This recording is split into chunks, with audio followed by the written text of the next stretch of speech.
Biden meltdown and the dumbest bill in America. This is Mark Fisher with Mark and the Millennials without any millennials because they're at work. Oh my gosh, imagine that. But I do have one millennial, and that is our assistant producer, Christopher Hopkins. I also want to welcome Adam Couture, our producer, and thank these guys who work incredibly hard on this podcast. So this podcast is called The Biden Meltdown. And we have the dumbest bill in America, which is really, really dumb.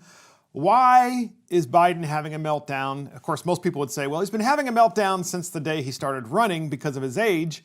But the fact of the matter is he's having a meltdown of late because I don't think that someone of his age and his ability, some people, of course, are different at different ages, but with Joe Biden, he simply cannot do the work necessary to run an effective campaign or to basically be president of the United States.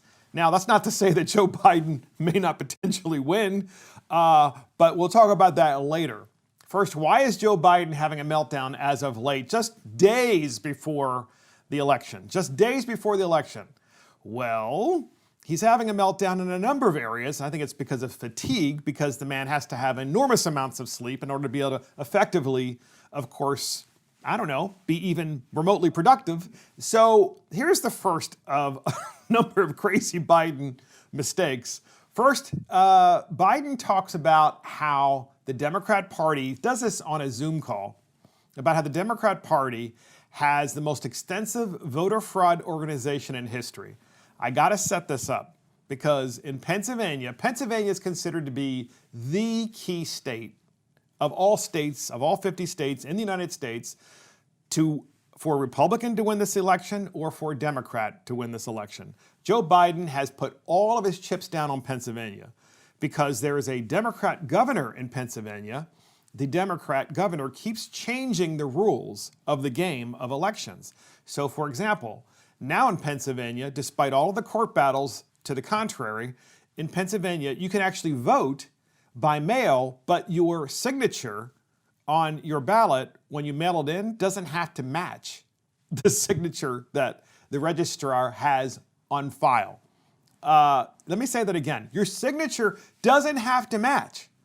And then the next thing is that if you actually decide to vote by mail, there doesn't have to be a really clear postmark that says that you mailed it in a timely manner. That is to say that it has a postmark of the date of the election or earlier. It could be an illegible postmark, and it's going to be counted in Pennsylvania. So the Democrat Party, this is all they're doing in Pennsylvania, and they're doing everything possible to try to create doubt and to cheat. Obviously, the key epicenter of cheating in Pennsylvania is Philadelphia. So Joe Biden is on a Zoom call, and what does he talk about? It's a Biden meltdown if there ever were one. He talks about voter fraud and how that's exactly what they're doing. And this is kind of like an infant, right? When you have a 4-year-old and they have no filter and they just say whatever's on their minds. Like, you'll be holding your infant who's 4 years old. You're walking down the street and your infant says, "Oh my God, look at that guy's big nose, Mom." There's no filter. Well, here's Joe Biden. He's an older man. He also has no filter because that also happens in old age. We have a clip on this, and here it is. Secondly, we're in a situation where we have put together, and you guys did it for our the President Obama's administration before this. We have put together, I think, the most extensive and inclusive voter fraud organization in the history of American politics. The most extensive and conclusive voter fraud organization in American history. He literally said that on a Zoom call, and you just had an opportunity to watch it and see it. It's just unheard of, ladies and gentlemen, because we know that that's, as conservatives, we know that's what the Democrat Party has been doing with this pandemic. They've used the pandemic and politicized it in such a way as to allow unlimited absentee ballot voting, unlimited mail-in ballot voting, no really end to the actual voting itself. Because, of course, the whole idea of having a voting day is because at the end of that voting day, if your ballot isn't received or cast, it's not counted. That's why you have a deadline. Deadlines they exist for a reason. but not with the Democrat Party, and especially in the state of Pennsylvania, other states too, like Michigan, but most definitely in the state of Pennsylvania, where they have pulled out all the stops to create the most conclusive voter fraud organization in history. And there's Joe Biden admitting it. Talk about a meltdown. That's why we're calling this podcast the Biden Meltdown, because he's literally saying all the stuff that we've all thought was happening, except because he's an elderly gentleman who really isn't quite there. He just makes these crazy mistakes. And speaking of which, he also said in another Joe Biden Zoom call with his wife, Jill Biden, and Joe Biden in the same Zoom call. So you have to listen to this. I wish if you could watch it, that'd be great too, but listening is good enough. He's talking about his opponent, and guess what he says? He forgets his opponent's name in the presidential election. We have this clip, and here it is. This is the most consequential, not because I'm running, but because who I'm running against. This is the most consequential election in a long time. And the character of the country, in my view, is literally on the ballot. What kind of country we're going to be? 4 more years of George, he's going to find ourselves in a position where if Trump gets elected, we're going to be in a different world. George Washington? I don't know. George Hamilton? I mean, I don't really know. I mean, George, you should have seen, in Jill's face, of course, you can see she's trying to keep it together, but what are you supposed to do? You're on camera. You're supposed to say, honey, it's Donald Trump. It's not even George. George isn't even close, So Biden, it's full-blown meltdown. So imagine if this man were president of the United States. He cannot even keep an 8-hour day schedule, let alone an 8-hour week schedule. And we're seeing this in real time, why he's not capable and why he's not able to really fulfill the duties of president of the United States, which is why if Biden-Harris win, it's really going to be a Harris presidency, which of course is a presidency of, the far left because of her San Francisco roots, and there's nothing that she doesn't think should be done in the United States that is in accordance with the Constitution of the United States. In fact, she doesn't even believe in the Constitution of the United States. Joe, of course, there may be a long time ago, maybe, when Joe actually had principles, but those principles are out the door because he doesn't have the cognitive ability to actually govern, let alone run an election, as we're seeing. So that's Joe calling Donald Trump George, his opponent. So meanwhile, Joe Biden is having some unity rallies in Pennsylvania. Once again, he's doubling, tripling down. All chips are in on Pennsylvania. The Democrat Party, they are going to do anything that it takes to cheat in Pennsylvania so that they can win this election. So Joe's having all of his rallies in Pennsylvania for the most part. And so he had a unity rally in Bristol, Pennsylvania, which is in Bucks County. And the idea of the unity rally was to, bring people together. Tell people that it doesn't matter if you're Democrat or Republican, he's bringing them together. Well, you tell me after you hear this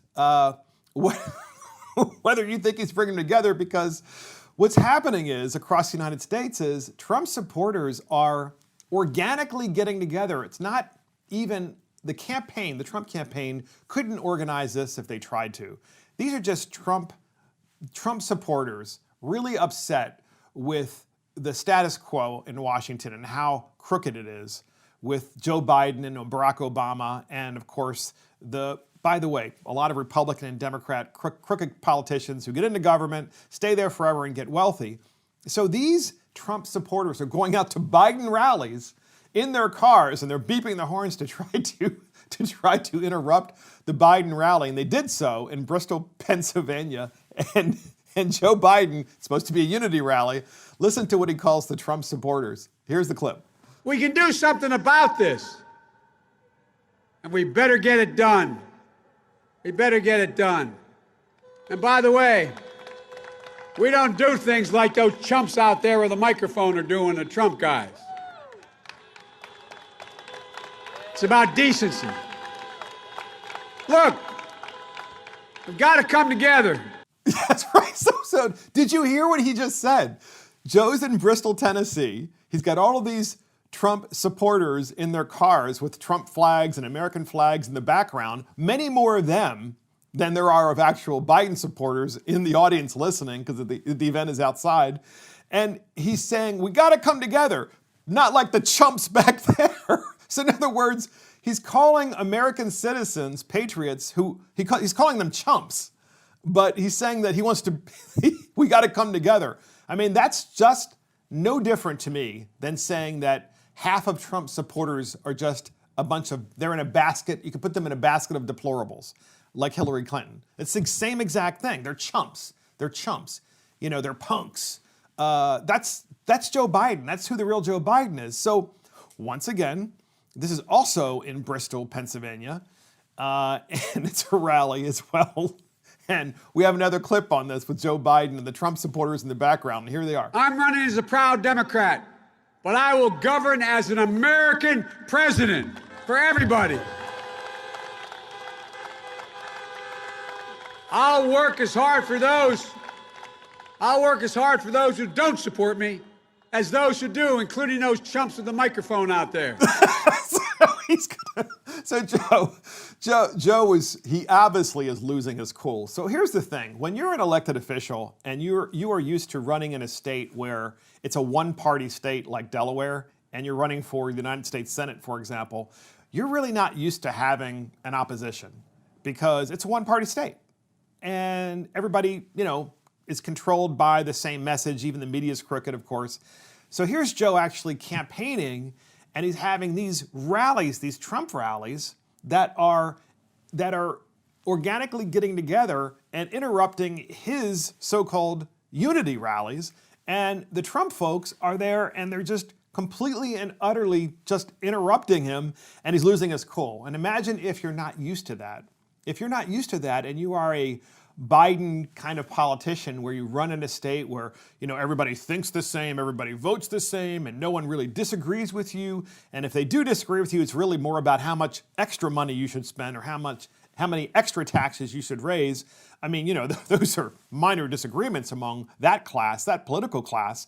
But that, of course, is not what Joe is used to. And so many of these and I know this firsthand because podcast listeners, I actually serve with a bunch of people who are from certain areas that never really hear an alternative opinion. And in fact, they wouldn't even entertain listening to the alternative opinion if they really had their choice. And generally speaking, they don't even have to listen to it because in the area they live, it's just groupthink, complete and utter groupthink. So we also have Biden, who's at a Bucks County speech, which completely, and it's also, Bucks County in Bristol, Pennsylvania. It completely and utterly turns into a Trump rally. So it's supposed to be a Biden rally again. And we're showing you this because we're leading up to something here, which is really, really important. And believe it or not, it's absolutely connected to social media. And what's really happening in America right now in the 2020 presidential election. And so here, once again, is the Biden speech, and he's being utterly interrupted by an organic group of Trump supporters who just want to make it known that Joe Biden doesn't represent Pennsylvania. And here's the clip.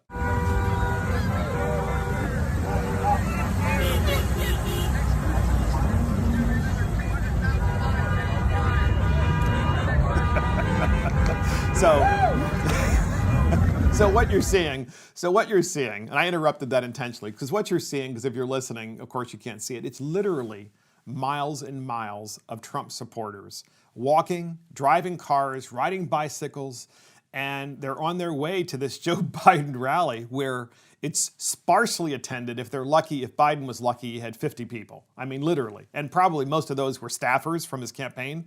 That's how bad off his campaign is. But I really want people, the podcast listeners, to understand that doesn't change the fact that Joe Biden might still win Pennsylvania, I believe, primarily because of cheating. And the cheating that's going to occur is going to be massive out of Philadelphia. And I think that the only way the President of the United States wins Pennsylvania, the state, is if all of these Trump voters at least get 10 of their friends and drive to the polls and vote in person. And at the same time, if we have lots of poll watchers, especially in places like Philadelphia and other Democrat strongholds where the Democrats have traditionally cheated for many decades to win presidential elections with the state of Pennsylvania. So I talked to you a little bit before about these organic Trump rallies that are occurring. And the reason this is important with respect to social media is because the social media companies, Facebook and Twitter, and of course, Alphabet, which is Google and YouTube, they have intentionally written algorithms to slow down the spread of information by conservatives and Republicans, and they've done so intentionally. They've done so, of course, because they're in the tank for Joe Biden. And what's interesting is that if you are on Facebook, and for example, and you want to create a Trump rally page, let's just say hey, we're going to have a Trump parade with cars. Please decorate your car accordingly, and we're going to do that next Saturday. And you create that event on Facebook. Facebook hasn't been able to slow that down because they've been just slowing the information down that's posted online that talks about, Hunter Biden and the corruption and Joe Biden and the corruption and specific policy issues on Facebook. They're slowing down, especially when it's unfavorable to Joe Biden. Twitter, of course, just blocks you and bans you from their platform. So Twitter, of course, is by far the most corrupt. But Facebook and Google and YouTube are much more subtle in the way they do this. It hasn't stopped the Trump supporters from doing a workaround by having these so-called Trump parades, boat parades, car parades, just general, walking parades. And here's the thing.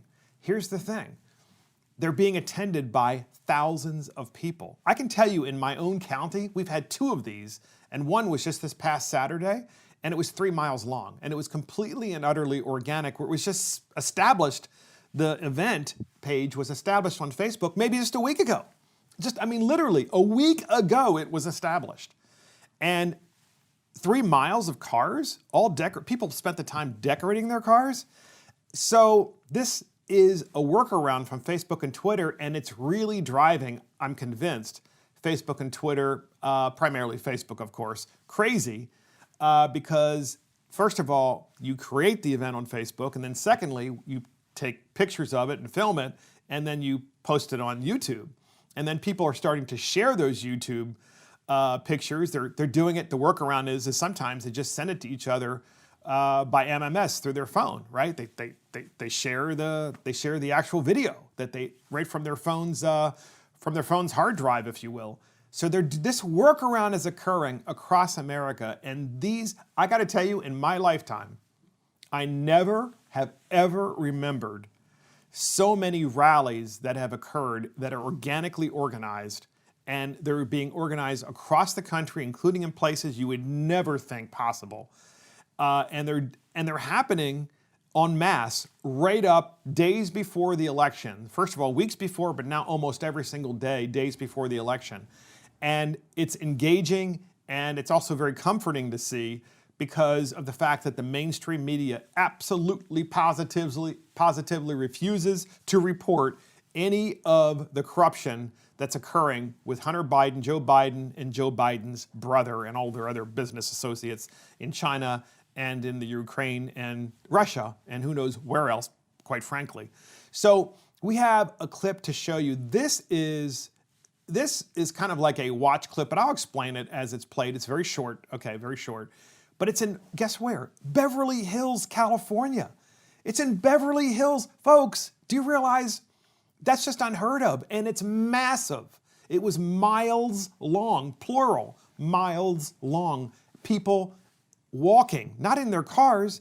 They were walking. There were some people bicycling, but it was probably the single most diverse Trump parade I've ever seen because Hispanics were there, blacks were there, Caucasians were there, Asians were there, people of all walks and all backgrounds, of all places, California, and we're all being told, oh no, California is a lost cause. I'm not saying, by the way, that it's not, but you can't have a state with tens of millions of people in it not having not have a ton of people that at least have half a brain to want to make things better for themselves and for their state, especially in light of what they're seeing at the national level with the Democrat Party, with Joe Biden and the corruption and Kamala Harris. Nonetheless, we have this clip, and it's in Beverly Hills, California. Take a look at this and just listen carefully. Here's the clip.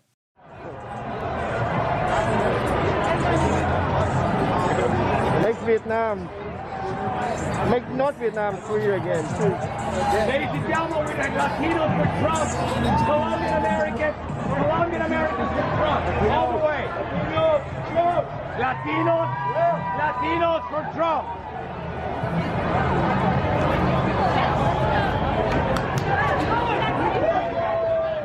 So that's Colombian Americans for Trump and Latinos for Trump and Asians for Trump, and they were yelling this out. And I got to tell you something. This was not. This is the thing. All the Democrat events for this campaign are completely and utterly staged. It's really obvious, isn't it? I mean, they've got pumpkins, in the background in Pennsylvania with little bales of hay and perfectly printed signs that are up, and maybe 100 people show up. Folks, we're talking about thousands and thousands and thousands of people in Beverly Hills, California, and they're making their own signs. They're carrying their own flags. They're decorating, what they're wearing and holding up placards and from all different walks of life. And they're supporting this president.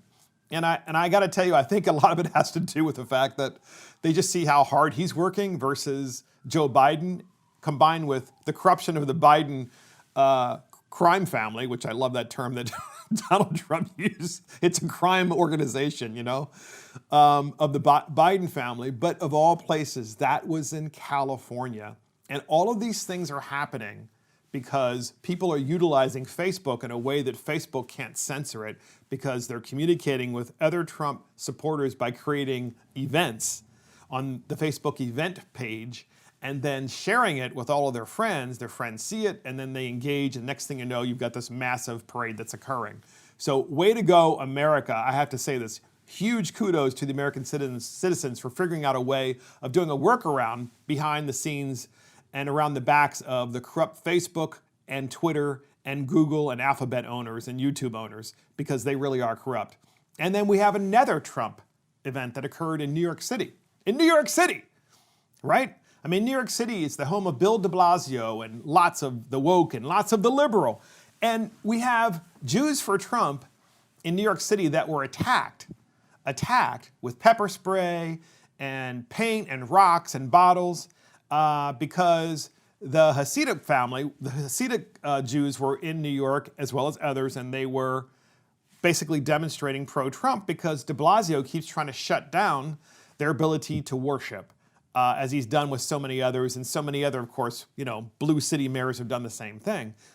We have a clip of a woman who got arrested because she indeed sprayed pepper spray on the protesters who happened to be Jewish because they were pro-Trump. I'm sure that probably had more to do with it than anything else because they were pro-Trump. So she sprayed pepper spray, and I want to set this up because this is a typical snowflake millennial, and millennials hate when you use this term, but it really applies to her. Because she's like, no, don't arrest me. I'm really sorry now. I know what I did was wrong, but I'm really sorry now. I don't want a record. And this is why I think that so many of these individuals have to be arrested, at least to the extent that they should spend a night in jail and see what it's like. Because obviously, back home, they were never told no by mom and dad. It was like mom and dad always gave in to them, They always said, oh yeah, you can have that, brand new car. I'll buy that for you for your 16th birthday. And yes, whatever you want in the toy store, I'll give it for. And so they're not used to being told no. And unfortunately, they need to be taught just a simple life lesson that respect and free speech and the freedom of assembly, these are fundamental rights that Americans should give to one another. And we have, of course, because they're vested in us by the United States Constitution. Nonetheless, we have this clip of this young little snowflake millennial woman. It's very short. And listen to what the guy says in the background about how now she's sorry. Here it is.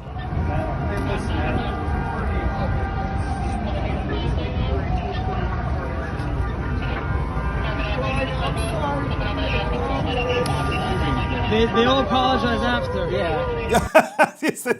They always apologize after, is what the guy says. And that is just so true. They always apologize after the fact when they realize, well, now that I'm caught, I'm really sorry, officer.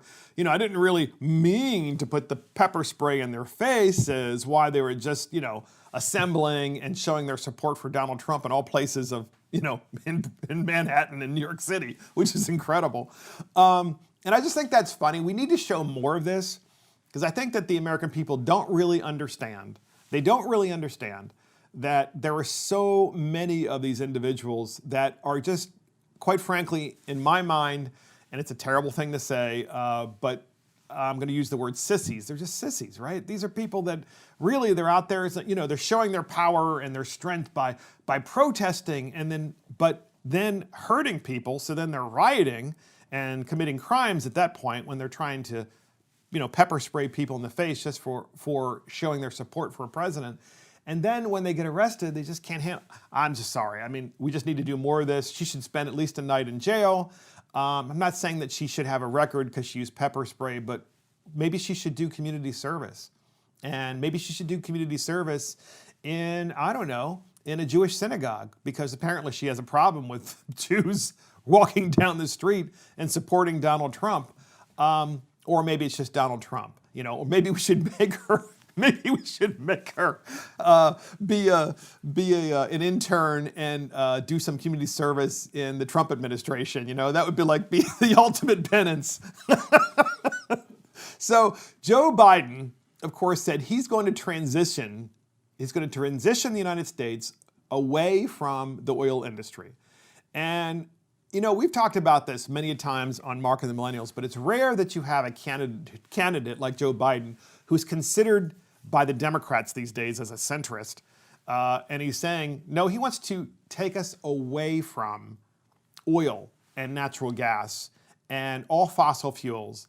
And he wants to get us away from that because they're bad. So I have a question for you. At the speed and pace that Joe and Kamala Harris want to do this, how do you take an airplane? I mean, airplanes can't fly with solar panels or wind turbines. You know, they can't fly with batteries and carry many, many, many passengers and weight. They use diesel fuel. I mean, they use fuel. It's a fossil fuel that's required to propel that airplane to get from point A to point B. But here's the thing: the ruling class, and you can definitely see this with Joe Biden and Hunter Biden in that ruling class. They don't think rules apply to them anyway. So any law that they pass is in no way or shape going to affect them, because they're going to still be able to fly, and they're going to fly first class. They're going to fly private. They're just going to be able to do it, and you're going to be restricted.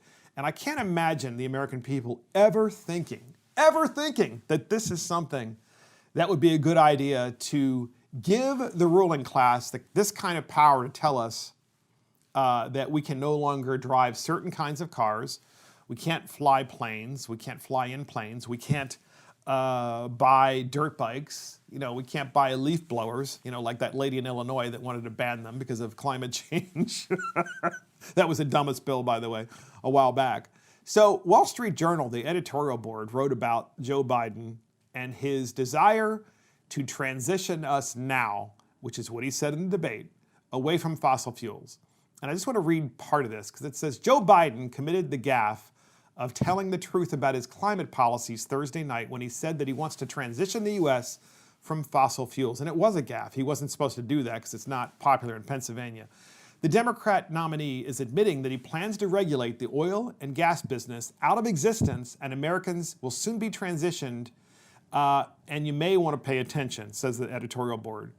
Would you close down the oil industry? Asked President Trump during the debate. Mr. Biden, by the way, I would transition from the oil industry, so yes. Mr. Trump said, okay, well, that's a big statement. Biden said, well, I will transition. It's a big statement because I would stop. The moderator, Kristen Walker, well, why would you do that? Mr. Biden says, well, because the oil industry pollutes significantly. The Biden campaign knew their man made a political mistake because after the debate, he tried to backtrack by saying he had merely meant that he had eliminated subsidies for oil and gas, that's all he would do. He would only eliminate the subsidies. He wouldn't eliminate natural gas and oil. So it was a big lie. And the editorial board goes on and says he also insisted he won't ban shale drilling, known as fracking, though in the primaries, the Democrat primaries, he said he would. But Mr. Biden was telling the truth during the debate, and his policy proposals clearly show that he plans to strangle the oil and gas industry. Behold the transition strategy. And here's the key thing that I want the podcast listeners to take away. The playbook that he will use is the one Barack Obama used to put the coal industry on the road to ruin by relentlessly raising its cost. This included the Environmental Protection Agency's Mercury Rule and Clean Power Plan, which the Supreme Court blocked in 2015 and 2016. But by then, it was too late, as coal's share of power generation fell by a third, and 40% of the mining jobs were lost between 2009 and 2016. In other words, the Biden and Obama administration, Obama-Biden, during their 8 years, used regulations and they used the administrative state to shut down the coal industry.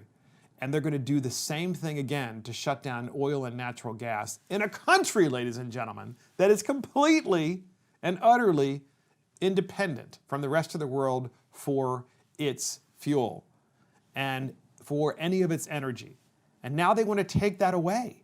Biden and Harris want to take that away.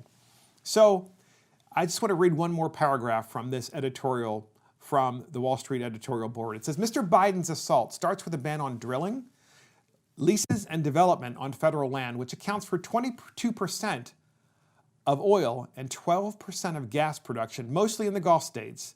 The American Petroleum Institute estimates this would cost 120,000 jobs in Texas, 62,000 jobs in New Mexico, and 21,000 in Alabama. Not to mention, of course, all of the jobs in the state of Pennsylvania. But what's interesting about this article is, and this editorial is, 62,000 jobs in New Mexico. So New Mexico has always, for the most part, especially for decades, been voting for Democrats. And now New Mexico, if you live there, you might want to pay attention to the fact that 62,000 of your jobs may be gone. And why will they be gone? Well, they might be gone because of the simple fact that Joe Biden and Kamala Harris are going to use the administrative state and the regulatory state in Washington to put so many new regulations on your industries that effectively you're going to have to cut staff and you're going to have to eventually, of course, go out of business because they're going to make it so prohibitively expensive for you to produce that oil or that natural gas that the cost will go up, people will stop buying it, and instead they'll buy the natural things that Joe Biden wants you to buy, which is energy from wind turbines and energy from where else but solar panels. And here's the thing, ladies and gentlemen, if you have solar panels, they only work when the sun is out. They certainly don't work at nighttime. And if you have wind turbines, they only work when the wind blows. And the other thing is when you want to build wind turbines, I'm not sure if you've noticed this, but they're always on top of high areas, obviously, because that's where the wind blows. Well, so what are you going to do? Clear cut all of the mountains in the United States of the trees and the vegetation in order to, I don't know, build wind turbines? And what are you going to do? Lay solar panels across massive amounts of America's prairies where you grow things that are productive and then kill off wildlife in those areas because it's nothing but wall-to-wall solar panels. And then, I don't know, how is that beneficial? Because clearly you can't currently use the blades from wind turbines for anything else. They end up having to be replaced on a regular basis, and they're put inside of landfills. And the same thing occurs with the actual solar panels. They have a 20-year useful life. They last for 20 years, and then they end up in, you got it, inside of landfills. So it's really not renewable, ladies and gentlemen. It's not. It's all a sham to transfer money to all of the supporters of Joe Biden and Kamala Harris and, of course, Barack Obama. It's the same thing that they did during the 8 years under the Obama administration and Biden administration. They want to do it all over again. So that's just what they're going to do, and kudos to the Wall Street Journal for calling them out on it. And I got to tell you, that was a major mistake by Joe Biden, and I can only hope that the Republicans and the conservatives in states like Pennsylvania and, of course, in New Mexico, two states that typically would be going for more than likely Democrats than Republicans, let's face it, it's true, will wake up and look at this and say, who do you think you are, government, to put me out of business? Who do you think you are? I mean, that is not the purpose of government. That is the cause of revolutions when you have, and I use that word very carefully because that's not what I want to see. It's not. But that is what causes revolutions when a government tells you, we're going to put you out of work. And we're going to do so intentionally because we don't like the kind of work that you do. It's not good enough work. Especially, and we're not talking about criminal work. We're talking about doing things like creating energy so that people can drive their cars, so people can heat their houses, so people can take airplanes. I mean, pretty civil stuff. And yet we have a government that's completely uncivil and saying you don't have a right to work. And we don't care. And they did that under the Obama administration to all of these hardworking people in the state of West Virginia and literally put companies out of business and individuals out of work and thought that that was okay. Because after all, as Hillary Clinton calls them, they're deplorables. They don't matter. And that's really where we are in this election in the United States. So we've told you guys a lot in the past about taxes in the state of California. And I got to tell you, we have a very prominent Californian who has decided that he is going to move. I'm going to call this little brief segment, Gene Simmons tells California to kiss off. That's right. Gene Simmons tells California to kiss off. Why? And of course, well, first of all, who's Gene Simmons? Do you know? Do you remember, podcast listeners? Well, Gene Simmons is the lead guy in the rock band Kiss.